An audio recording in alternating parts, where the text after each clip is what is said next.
Hi, Dr. Gibson. This is my digital presentation on sports psychology and more specifically loss psychology. And I know I already did a little bit of an introduction to this for one of our activities on sports psychology over FaceTime, but losing one of these matches in football alike in the rest of my life has honestly been probably the biggest driving force to this point, which is kind of why I feel passionate to speak on my experiences of sports psychology, because I think I provide a really unique and in-depth look into the mind of a young athlete under pressure. Start off the first slide here. I have to give you a little bit of background information on my school. You can see that jacket I'm wearing right now belongs to a school. That school is St. Paul's High School, located in Winnipeg, Manitoba. I'm wearing a couple of championship rings from rugby, and I'll tell you why we didn't get one for football last year.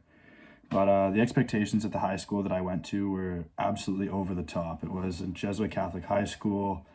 We had mandatory phone searches a lot of the time. We would have to stay after school an hour if we didn't finish our homework. Basically, everyone plays sports. We had three football teams, pardon me, and you're basically trying to please donors, teachers, coaches, media, and you're trying to keep the school's winning culture. You're trying to keep these as well, which is a lot of pressure for some kids that haven't really experienced that before in their life. It's a little bit on the expectations of my school. Next, the spotlight. Now, this is probably one of the biggest driving forces, I'd say, and where athletes kind of lose grip of reality in sport is the spotlight. And media at all games and practices certainly make you feel like everyone's watching, and that's a reason for my school having these mandatory phone checks for a lot of the athletes, is because when you're under such media scrutiny, they're basically looking at every little thing you're doing.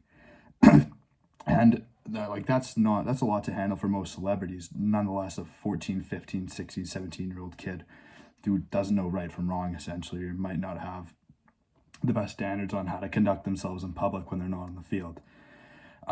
Needless to say, we had 500 people at least at our regular season games, and then 6,000 at the championships. And people who donate money to the school want to see results, and they want to see them yield, some wins. So you have all this pressure on your back to produce, and you're only around 14 to 17 years old. That's a lot of pressure for a kid that age. And I know this is just high school sports, but high school football at my school was ranked like 4th in Canada. You truly feel all the pressures of professional football, and maybe just a much lower scale, if that makes any sense. Third slide. Culture turned toxic. Now, I find a lot of my friends got into football or sports in general at my high school to actually release stress and find something that they could do on their spare time that would maybe it would add some time onto their schedule, but it would definitely give them that kind of physical exercise that would just take stress away. Now, the problem with that is the better you get at your sport, the higher level you play at my school, which the higher the expectations are, etc., the more media, the more attention, the more everything you're getting. Basically, the higher you are at my school, the more focused you have to be on your sport. And that's a lot. It sounds a lot easier than it actually is when you throw in all the variables and all the extracurriculars and all the extra events that you have to attend and whatnot when you play a high school sport. It's at a varsity level at my high school at St. Paul's.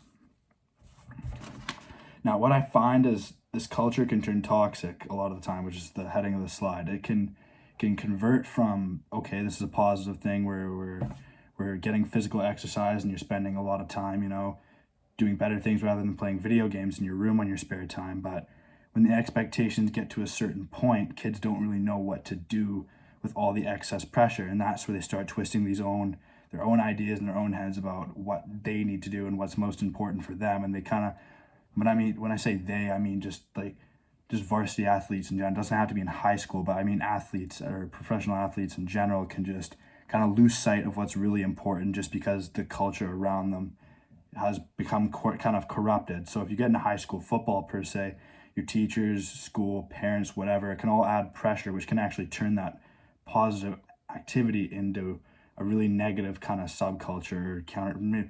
That's not the word for it. It just turns into a toxic culture, which I think actually has to do a lot with the hormones or the nervous system we were talking about in class, and how that can release to stress, and that can take time off your life, and how that can actually start from a very, very young age, even in high school.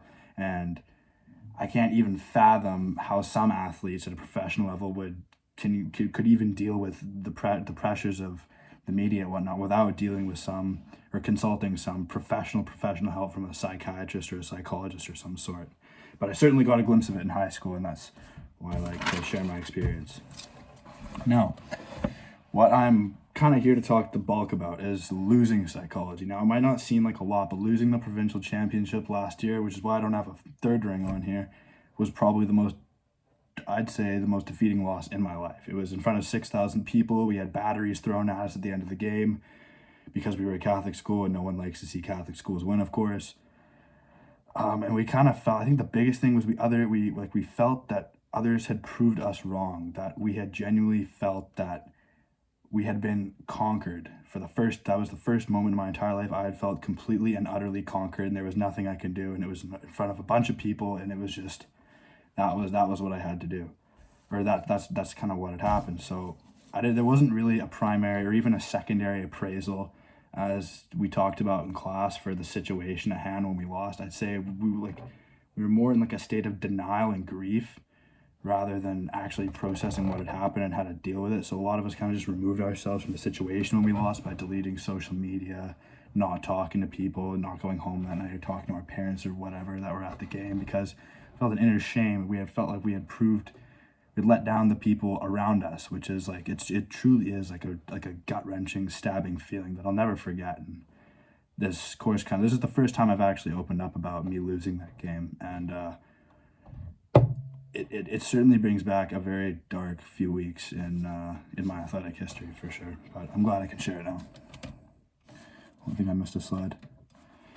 Reflections. I'm not sure if you can read all the texts right here, the notes on the side, but it's basically just summarizing what I'm saying. It's the first time I've opened up about losing that match to Vincent Massey last November, in front of 6,000 people. And I felt really bad, obviously, and losing a game in front of a lot of people doesn't make anyone feel good. But then I read this article the other day on CBS about an NFL quarterback. I believe I have his name here somewhere. His name's in the article, but his name's Jim. I can't remember his last name off the top of my head, but he had lost 4 consecutive Super Bowls for the Buffalo Bills in the 1970s. 4 consecutive Super Bowls, the biggest football game in the world. He lost 4 times in a row, and he witnessed that over and over in his head. And I couldn't even, when I was reading this article, I couldn't even fathom how this guy how he even wanted to come back for a third or even a second Super Bowl, let alone a 4th Super Bowl. And then he left me with this quote at the end of the article, which I think perfectly summarizes how I felt after I lost. If I went back, and this is when he was asked if he had watched any game film of the times he had lost, which I had neither. If I went back, I would have to repeat all that all over again in my head. I am at ease knowing what we had accomplished, even though we didn't win. That means a tremendous lot to me, because what it confirmed was that other people who had lost much, much bigger games in their life could still feel a sense of satisfaction and proudness and accomplishment in even losing. And even though we did lose the game, we don't have a title and I don't have a ring. The bonds I made that year, and honestly what I learned about myself and how I react in those situations, will honestly last me a lifetime. And that's really what I took away from that loss and that defeat in my life. And I think it opened up and gave me a really unique perspective on sports psychology and a young man's mind. Now, you're probably wondering where the citation for my article is. It is right here. It's the article of CBS. I hope you found this somewhat interesting, Dr. Gibson. Thank you for listening to the end of it. God bless.